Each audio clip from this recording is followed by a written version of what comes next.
Welcome Sumit to the episode of NextGen Hospitality by mobiGuest.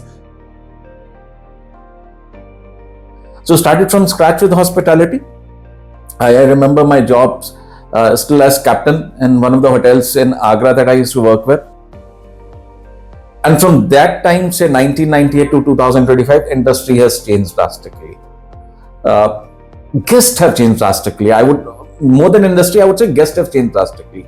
Their demands or their experiential needs have gone a demarcated shift now. So if you compare what used to happen, say 25 years back to what's happening now, there's a huge shift. But I would also add that essence of hospitality has always remained the same. Right. And also traveled across the world. The hospitality that a typical Southeast Asian country would offer is unmatched globally anywhere else. Everywhere else, it's more transactional. I pay for a room, I stay in a room. I'm paying for food, I get my food. The warmth that India brings in is unmatched. And possibly that reflects in our age-old tradition of Atithi Devo Bhava. So somewhere in 2019, I think we started off with Great Destination Hospitality, where we wanted to help small hoteliers to get their recipes right for hoteliering. And biggest thing that came into our advantage was we were a hotel owning company which went into management. So that means we understood what a owner would exactly want to have from the operations of the property. Right. I think that helped us. Coming down to our vision, so we realized that a hotel in a bigger city would have possibly all the resources in terms of right talent, right capital, but especially the hotels in slightly smaller cities struggle much more. So that's what we started as a focus point. So great destinations, great locations, great experiences, what we ventured upon. Experience into revenue management, distribution, sales, everything put together was the right recipe for the hotel. That's how we started off. And that has clicked, I think. When we started, we were like going all across. And then we realized that's not possibly the best way to do things. Yeah. We had put down a strategy right now, and we want to grow more like in a hub and spoke model. I see. What we want to do is that every key market have a flagship hotel that becomes our hub, and then around that hub develop around 15-20 smaller hotels. That hub manages, so that also helps us to optimize cost of managing these hotels. Okay.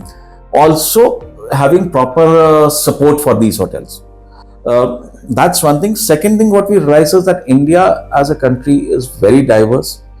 Customers come with various needs, and every market possibly behaves very differently from the similar hotel in other market. So we divided ourselves, or we devised brands which cater to every need.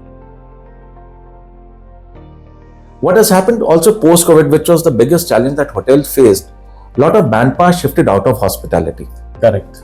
And last year I was also facilitating the exams in my college where I passed out, and it was not even 2% kids who were ready to join hotels.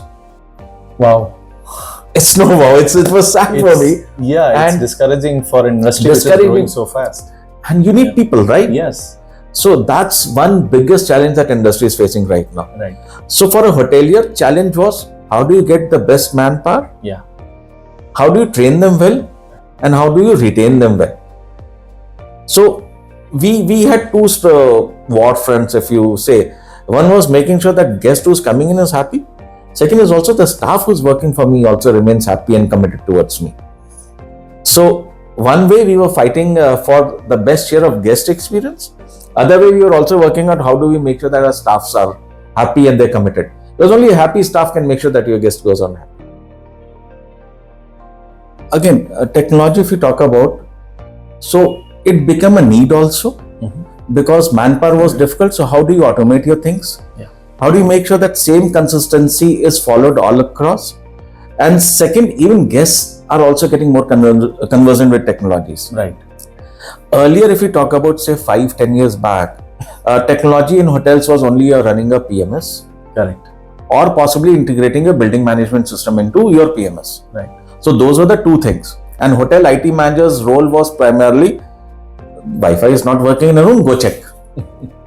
True. But post-COVID, there one is there's so many new avenues which have come in. And as I was saying, guests are more conversant using technologies now. Because during COVID time, everybody had spent time on their phone. Correct. So they know how to operate phone better. And technology for us is not only PMS or building management system. It goes to how do we standardize our processes? How do we interact with guests at various points? And also how are we consistent into everything that what we're doing? So if I divide technologies both into back of the house and front of the house, things have changed drastically. Let's start with back of the house because that's where the hotel operation lies. So we have completely integrated our building management system with our PMSs. So that means it helps me into controlling my power, which also makes me more sustainable. Yes. More responsible towards environment. I track how much water I use per room. I track how much electricity I use per room. I also ensure that till the time a guest is not checked in, the air cons in the rooms are not working, so it gives me better control over my property. I can check my aircon temperatures from a simple phone and I can see which part of hotel, what temperatures I'm running in. How do I optimize that temperature basis number of people in the banquet hall and the ambient temperature? So my energy efficiencies have gone more than about 15% after I started using these features. Similarly goes to lighting. Very nice. In terms of my accounts, we are still not reached 100%. But we are trying to make entire finance, entire purchasing paperless operations. So everything is paperless there. Earlier, I know like we used to have about 100 rims of papers, A4 papers every month. We are down to about 7 or 8 rims. My endeavor would be to make it 0. Other than guest printout stationaries, I don't want to use paper anywhere in the organization. So I want to make printers redundant now. So that's what we're working on collectively, the entire team. Similarly, how chef tracks his dishes, how much time does it take for an average dish to get cooked, goes to the guest, how do he records his wastages and pilferages. So suppose I buy a particular ingredient and we go to an extent that we also track weigh our wastage every day to see where the wastages are coming in. That data, when we see it over a month, we understand, okay, these are the points where we can improve.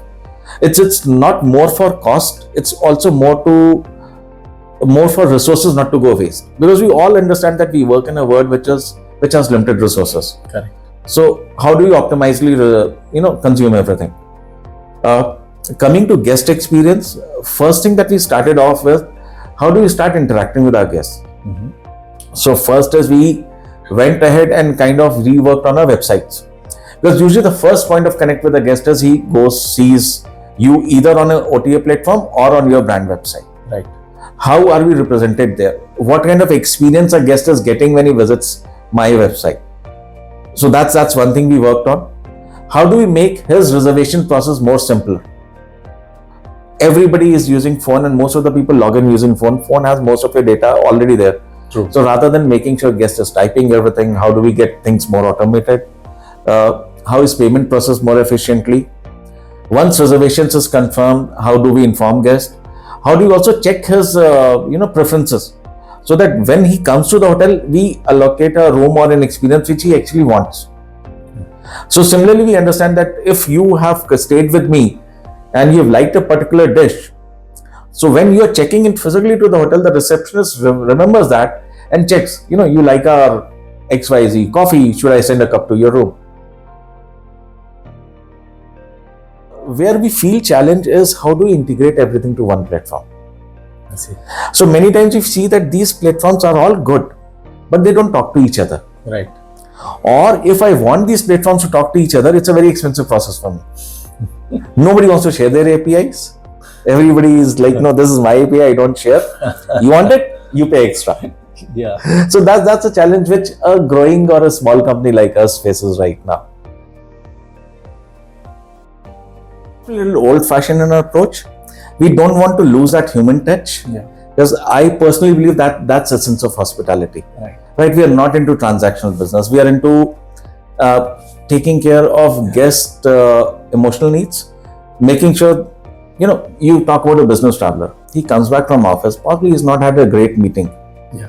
I don't want him to be struggling with technology at that time, and I want somebody to speak with him a little empathetically, offer him a cup of tea, So we don't want to lose that touch for us. But we've also realized that technology is a great enabler for us right now. Right? So it's both in terms of how do we make sure our experiences towards guests increase, but also how do we optimize our backend resources. Right. So, and nobody can say that we don't want to use AI now.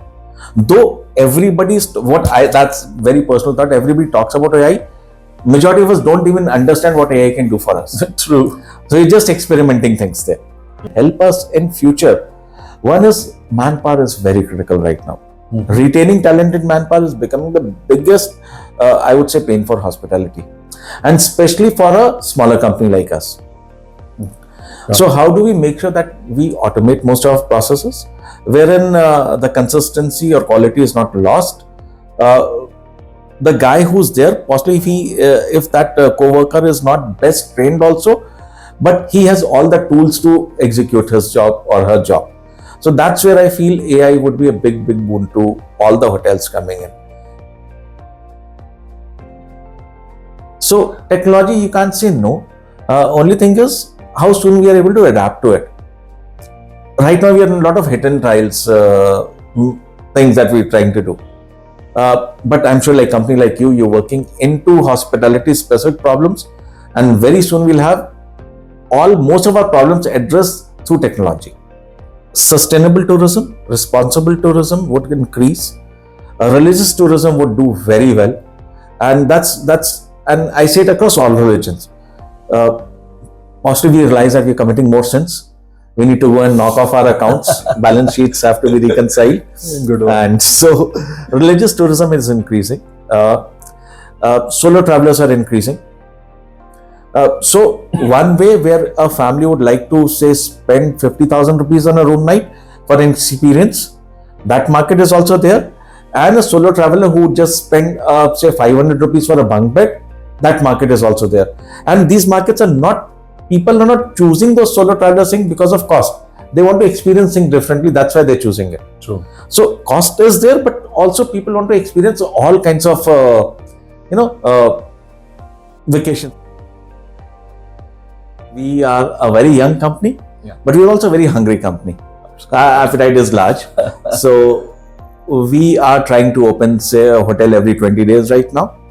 And a small team, but supercharger team that we have here.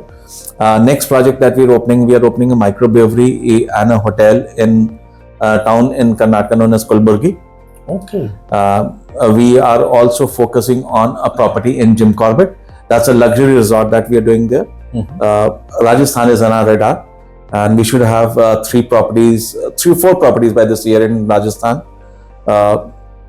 Again, tourist destinations, as I said, our focus is hub and spoke. Yeah. So you want to develop one hub and then properties around it. Yeah. So our target for this year is to develop at least 6 hubs, and then going from 22 to say around 50 properties by this year end.